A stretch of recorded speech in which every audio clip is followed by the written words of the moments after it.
kehilangan sebuah kejantanan. Nah, Kebiri untuk masa Tiongkok pada saat pemerintahan kerajaan dinasti Ming itu ada sekitar 70.000 Qasim.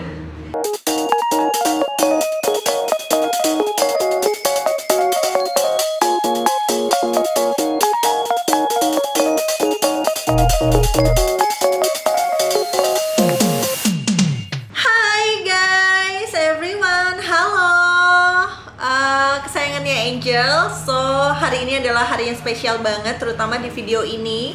So, ini adalah konten judulnya Tell You Story.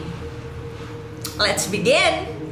So, ini adalah hal-hal yang udah Angel cari kemarin di Google. Jadi kayak Angel lagi searching gitu, kebiasaan-kebiasaan aneh dari abad ke abad. Apa aja? Yuk kita mulai. Oke, jadi yang pertama itu high heels untuk pria.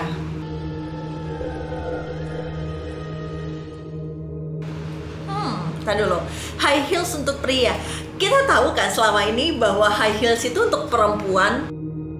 Tapi ternyata kamu tahu nggak sih kalau zaman dulu itu, terutama di abad 15-17an itu, high heels dipakai oleh pria. Nah, untuk apa sih high heels dipakai sama para pria? Ternyata bukan hanya untuk sekedar fashion, tapi ternyata high heels yang dipakai pria ini dulu dipakai untuk berperang. Dan high heels yang dipakai oleh pria ini emang udah ada dari abad ke-16 gitu. Terus dipakai perangnya tuh gimana gitu, nggak mungkin kan mereka lagi lari-lari pakai senjata gitu.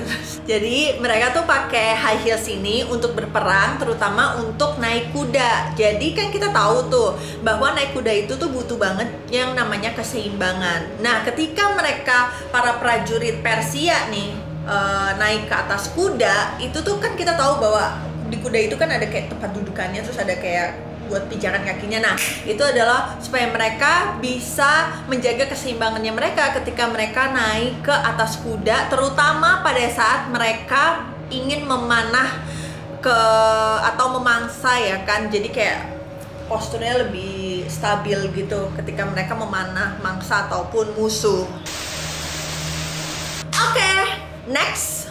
Well, Angel mau tanya nih, untuk kesayangannya Angel, terutama yang para cowok, pernah gak sih kalian ngebayangin kalian tuh kehilangan sebuah kejantanan?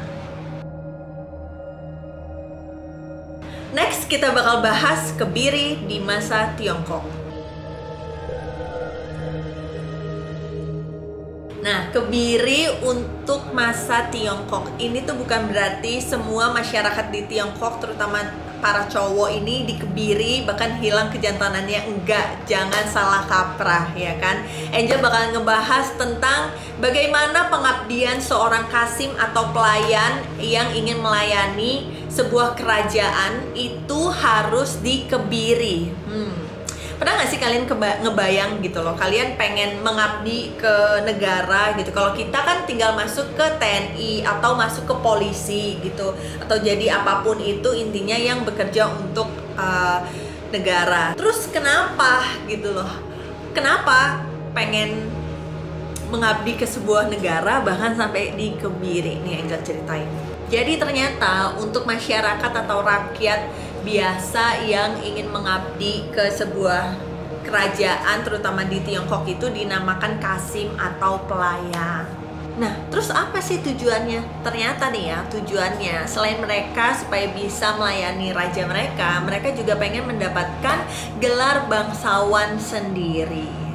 Oke, terus pasti ada alasannya dong kenapa sebuah kerajaan itu mengharuskan Qasim atau pelayannya dikebiri. Ternyata ini adalah usaha untuk menjaga sebuah lingkungan kerajaan itu supaya tetap kondusif.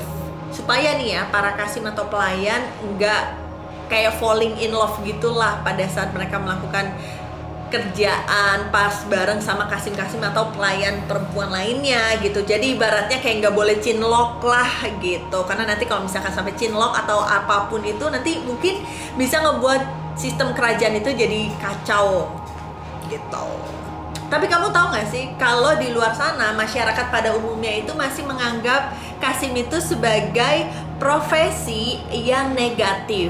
Dan banyak juga masyarakat di luar Tiongkok sana yang menganggap pada saat itu bahwa menjadi seorang Kasim atau pelayan itu sama aja dengan merendahkan diri sendiri atau merendahkan diri sebagai seorang manusia. Pada saat pemerintahan kerajaan dinasti Ming itu ada sekitar 70.000 Kasim yang melayani kerajaan Tiongkok pada saat itu. Wow, 70.000. Next, ini sebenarnya dari cerita-cerita yang udah Angel siapin ya kan. Angel masih kepikiran sama yang satu ini, yaitu kawin sedarah untuk kaum ningrat di Mesir kuno. Well, pernikahan sedarah atau yang kita tahu adalah incest itu menurut Angel nih ya, Angel sendiri itu nggak pernah kepikiran gitu. Bayangin aja kamu menaruh hati atau suka sama saudara kamu atau sama sepupu kamu, bahkan sama your sibling, kakak adik kamu, bahkan atau sama orang tua kamu. Well, nggak pernah kepikiran sih. Ternyata hal yang kita anggap tabu dan hal yang kita anggap bahwa dilarang oleh agama itu tuh udah menjadi hal yang biasa untuk kaum Mesir kuno, terutama untuk para bangsawan atau kerajaan mereka. Terus apa sih alasannya atau tujuannya mereka itu melakukan incest atau hubungan sedarah? Ternyata tujuannya adalah untuk ritual atau pemujaan terhadap dewa-dewi kepercayaan di Mesir kuno.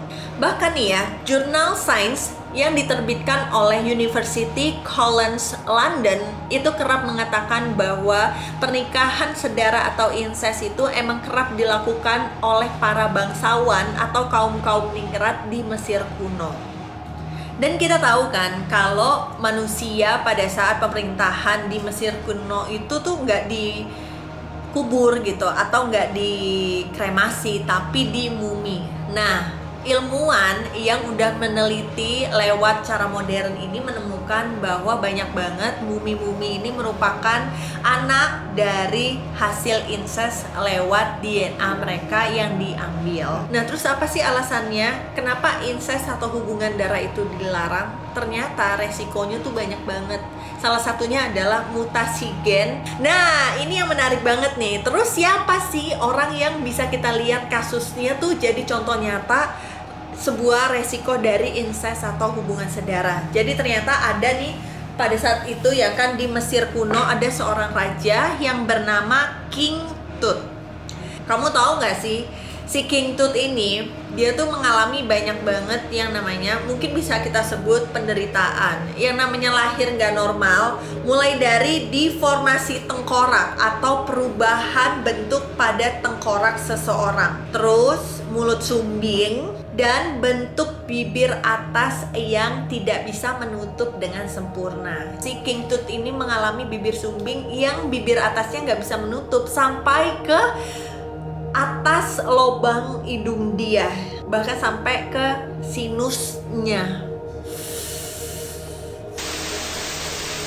Dan nggak cukup sampai di situ aja si King Tut mengalami penderitaan. Ternyata King Tut juga menderita sebuah penyakit bernama clubfoot. Jadi apa sih clubfoot ini? Clubfoot ini adalah yang kita tahu adalah sebuah kecacatan terhadap telapak kaki.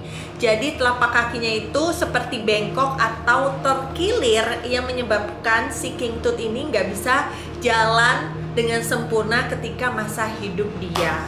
Nah, ternyata nggak cuma sampai di situ aja sayangnya Angel. Si King Tut ini mempunyai sebuah penyakit bernama skoliosis. Skoliosis ini adalah tulang belakang menunjukkan kelengkungan di satu sisi yang membuatnya menjadi abnormal. Jadi kita tahu bahwa tulang belakang kita itu kan lurus. Nah, skoliosis ini ngebuat tulang belakang kita itu si penderita berbentuk seperti S gitu. Jadi ya selain kakinya juga mengalami sebuah penyakit namanya clubfoot ya kan, terus tulang belakangnya juga dia sakit. Jadi ya semasa hidupnya mungkin si King Tut ini punya banyak banget penderitaan gitu, mulai dari susah berjalan, susah makan, susah gerak ya kan. Nah, ini yang keempat yaitu jarang mandi sampai bau badan.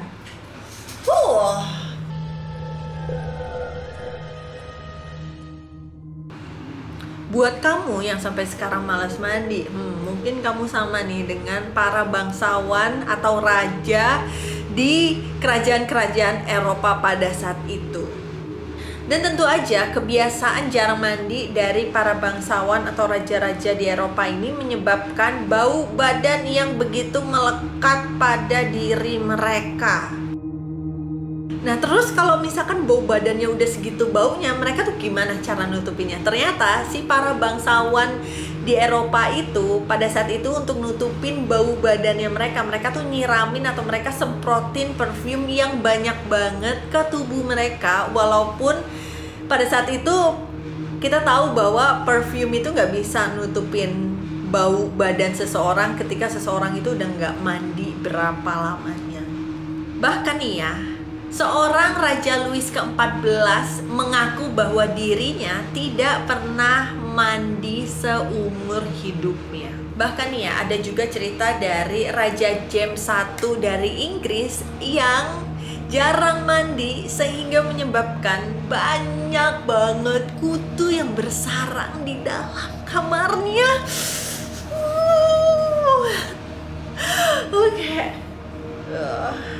Kayak berasa kutunya menjalar ke tubuh ya nggak sih? Nah yang terakhir ini yang paling relate lah ya sama kehidupan Angel, karena Angel suka make up. Pernah nggak sih kamu kepikiran bahwa menggunakan kosmetik dari kotoran buaya?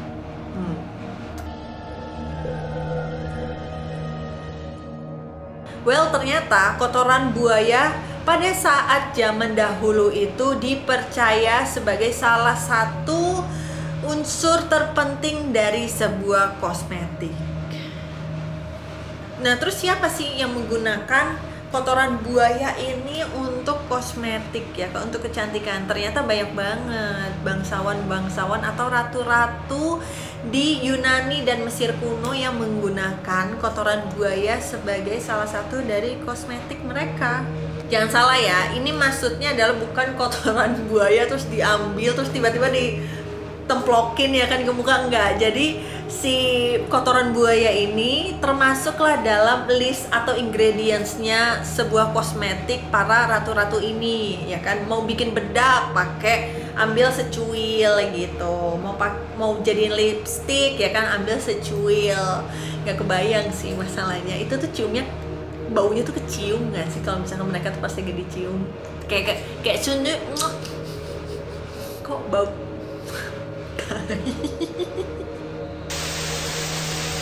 Nah, ternyata kotoran buaya ini tuh memiliki khasiat yang penting banget ketika dipakaikan menjadi sebuah kosmetik, karena bisa menunda penuaan dini, menunda kerutan, dan juga membantu kulit agar tetap cerah.